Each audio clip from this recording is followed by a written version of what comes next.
Hi guys, I am going to make another AnyList video to kind of go more in depth for some settings that you guys are going to want to use.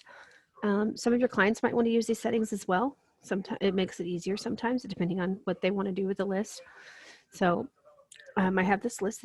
I actually have another customer that has a way bigger list with more stores to make it easier whenever to show you the filtering thing, but she'd already deleted hers. So this is what we have to work with. As you can see, there's a store on every one. When they do that, when they sort it out by store for you, you can go and you can click the filter button and you can see how many total items are in the list and how many items are at each store. And then you just click the store you want and it automatically filters to that. And then when you're done with that list, you can either click the filter button again or you can click the X and it will automatically go back to all items. Another thing that I like to do is I have my list settings to double click to remove items, to cross off items from the list. So that way I don't accidentally hit it with my thumb or whatever while I'm shopping and mark something off that I haven't purchased yet. So you can see I click it once, it's not doing anything, but I click it twice and it marks off. And that's down in the settings under cross off items, double tap, single tap. So that's really a personal preference, but you know, as long as we're looking at this, I also keep my screen on all the time, as long as I'm in AnyList, all that good stuff. So going back to my list. So a double click will mark it off. Another thing that I like to do, because it gets to be too much with my big orders, I hit this I button right here, this one, and automatically I can't see what's been crossed off. Now, if I think I've crossed off something that I didn't mean to, or I want to double check, I can just tap the I and it comes back on. Except now I got to scroll up. Okay, so that's an easy way for me to see what I'm doing. And then you can, of course, double click if you accidentally clicked something that you did undo. When you're going to share, click the three little dots or scroll to the very bottom of the list. And if you can either click share list there, of course, I'd have to add another person. And then you add their email, and there you go. If you email the list, you'll send it to their email. You won't be sharing it with their app. And obviously print is to print. And then if you're going to do that through the little dots, you go to share, email, and print, same options. Other things in the settings, you can uncross all your items at once. You can delete them all at once. You can delete them whether they're crossed off or not.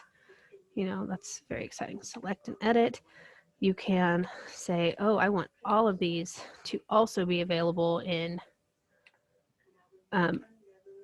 another store, if that makes it easier. So if you know that you're going to another store, they want those items from either stores. Either way, that's a fast and quick way to add stores to a whole bunch of items at once, which is a good thing for your clients if they want to do that. Let me show you when you filter. I know I'm kind of jumping around, I'm sorry. When you're filtered on a certain store and you go to add an item, actually I think that's already on the list, so we're going to add an item, it will show up automatically within that store. So that might be easier for your clients as well to say, hey, if you want to add things to a whole bunch of stores, to the same store all at once, filter by that store, put in your items, it will automatically be there and you don't have to go into the edit button and change that. You can change the name of the list in list settings, whether it's shared or not, the color theme. Personally, I like mine to be on purple, but they don't really have a pretty purple. You can also change these to make them look like sticky notes, wood. It's very exciting. Your categories. Now I have, not on this particular list, but on another list, I have, actually, let me show you that. It's on this list. If you click on this, you'll see, oh, right, the edit button, sorry. And click on category, you'll see that my very next thing is my category assignments, and it's an untitled category set because I created a category set for this list so that I could organize the categories in the way I go past them to shop that particular store. except this is the wrong list because frozen foods is not before meat. All right, I know which list I'm looking for. I'm sorry. I've got a lot of lists. Where is she? There she is. And let's do that. Okay. Uncross all just so we can see. Okay. So this one, my category sets. And of course, this one I named this category set. So this is how when I shop at Walmart for her, this is the aisles, the categories I hit in this order to go through the store. And by sorting it this way, it just makes it so much easier. You can just click one. Oh, that's under update, I guess. You can see which way I have it. You can edit categories and you can move where they are within the store. And that's just an easy way for me to know the best route to take so I can shop the fastest.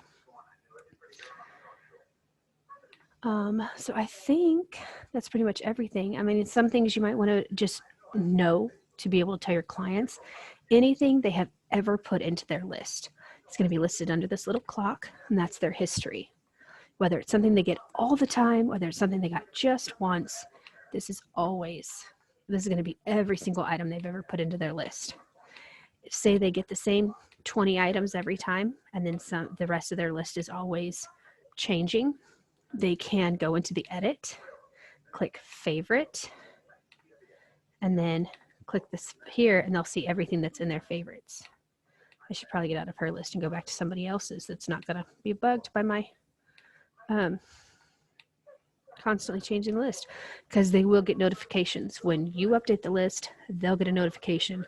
When they update the list, you'll get a notification. So it's important to remember, because you don't want to be messing around like I am just to show people something and they get a zillion notifications. That could be bad.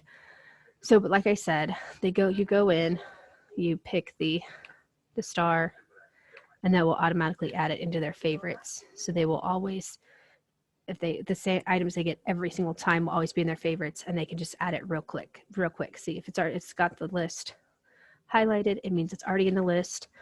If that circle is empty, it means it is not in the list. So that's just a quick way for them to add items as long as they get the same ones. I can't think of anything else I would need to share as far as lists go. So, oh, yes, I can think of something. Okay. So you want to add a photo. Ow, ouch, stop it, bear. Sorry, my cat started getting me. You want to add a photo. This is easiest to do from your phone, and because you click the add photo, web image search. You don't have to go searching for the picture before you add it. Just click web image search. It automatically comes up. This is super helpful to me when I do like a customer's Trader Joe's order. I had one just the other day. Let me find her. There she is. Because not all of her items had pictures. So like I would click on that, and I click add photo, web image search. And of course that's just, what? And it automatically came up with Trader Joe's, but a lot of the items don't. And you can go up here and add Trader Joe's and hit enter whatever to search again, and it will pull it up again, all these new things. So that's the easiest and fastest way to add a picture, and it also keeps you from having a whole bunch of saved pictures on your phone just to add them into your AnyList. Okay, now I think I don't have anything else to show you guys. So if you think of something I missed or something that you just don't understand, or I went over too fast, as always, please message me and let me know, because I am always here to answer your questions. I want to make sure that you guys can do this to the best of your ability. So thanks so much for watching, and have a great night.